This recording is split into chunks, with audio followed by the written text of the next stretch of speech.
Tulsi Gabbard is an odd duck in the Trump administration. She was a Democrat. She actually ran for president as a Democrat and has been a darling of Republicans even while running for Democratic office as the president, because she seems to have a love of some of the more, let's just say, Russianist assets out there in the world.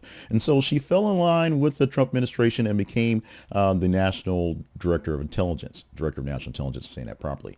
But she is doing things, even if she's not measured seen as one of the top levels persons in the administration right now. She has a new sweeping overhaul for what she's calling ODNI 2.0, a brand new attempt to run the Department of National Intelligence. And she's going to do what Trump wants to do and cut the bills, shrink the workforce by over 40% by October 1st of 2025. If you do math, this is August. October is not very far away. This means approximately 1,800 employees are projected to have a taxpayer savings of $70 million annually disappeared in 2 months.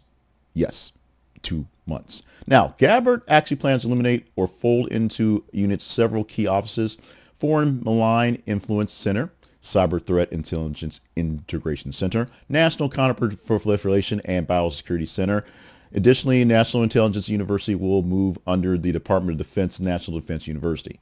These are essentially meant to be, shifts in the workforce, making things come down. A little bit of right sizing, if you will, or a lot of right sizing if we're talking about 1,800 employees. Now, supporters argue that the cuts will strip away bureaucratic bloat and curb polarization in the intelligence agency. Essentially, people can't silo as much as they can with less people around. Republicans figures like Senator Tom Cotton praises the move as it restores the ODNI's original streamlined mission. On the other hand, there are critics. There's always critics, and some bigger critics happen to be Democratic Senators Mark Warner and Jim Hines. They warn this action could weaken the national security, disrupt coordination among agencies, and stifle institutional knowledge because there's 1,800 less people doing the work.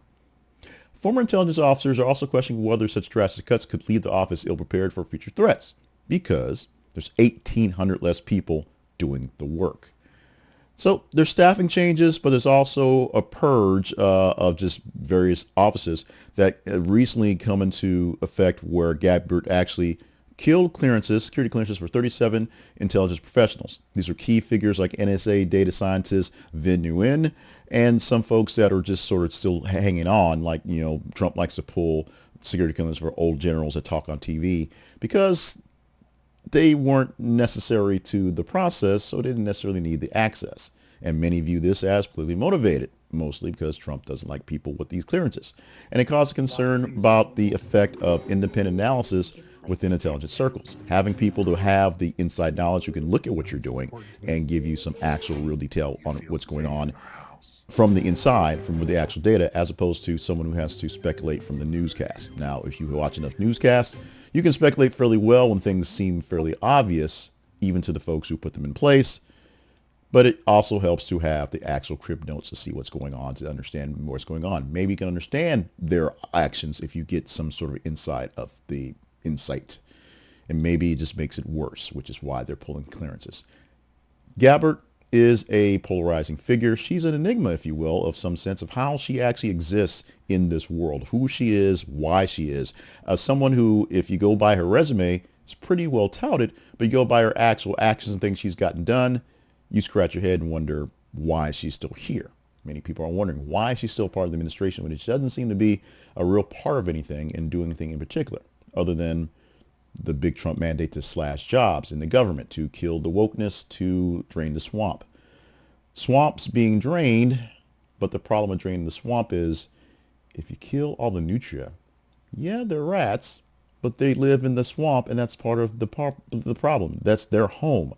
You're not draining the swamp to, get rid of the tourists that are hanging out in the swamp, because that doesn't make any sense. You drain the swamp, you get more regular land, you build casinos and hotels as opposed to let the critters live in the swamp. You get where I'm going with that one. Tulsi Gabbard is an enigma, and the enigma right now is cutting jobs under her by a whole bunch, saving money to the government, maybe, until they bring those folks back, and of course, making less people work from the government so less work can be done, in theory. Your thoughts on my theory? very much warranted.